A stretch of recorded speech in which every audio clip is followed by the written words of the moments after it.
Sounds of runes, as they may have been pronounced around the year 800 in England. Fa, va, u, tha, the, o, ra, ka, cha, ga, ra, ya, wa, ha, ha, ya, na, ng, i, ya, i, cha, hya, pa, xa, sa, za, ta, ba, ma, la, ng, da, a,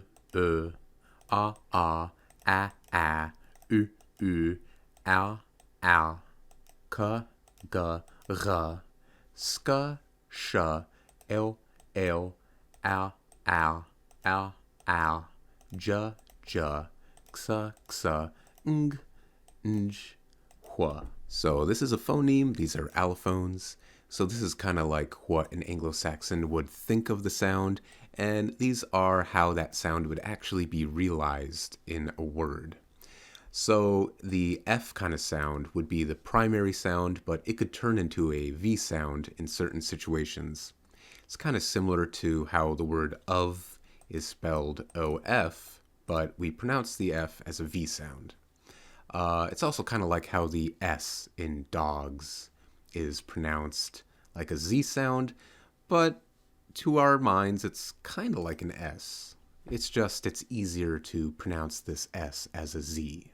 Like in modern English, the N phoneme turns into an ng allophone in certain situations, kind of like finger and sink.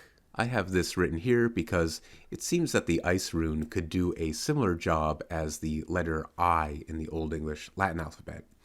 Instead of standing for a sound, it could indicate that the yivu rune before it was palatalized. So on the Frank's casket, there is the segment Yu Thiasu, meaning something like, I think, Jewish people or something like that. And the ice rune is only there to let you know that the rune behind it is making a ya sound and not one of its other sounds.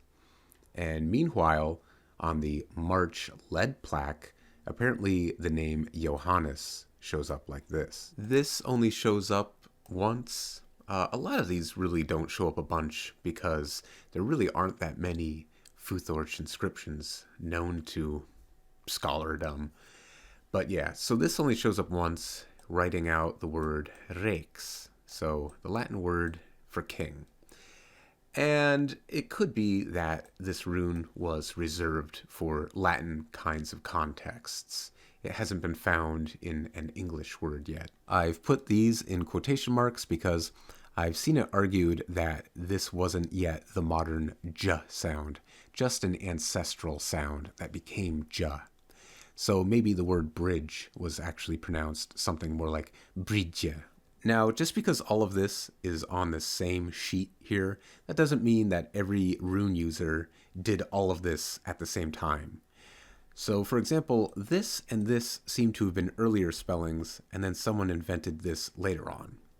And meanwhile, with this rune, I've never seen it standing for these and these in the same inscription. It seems to have been an either-or thing. Sometimes runes were doubled to indicate vowel length or gemination.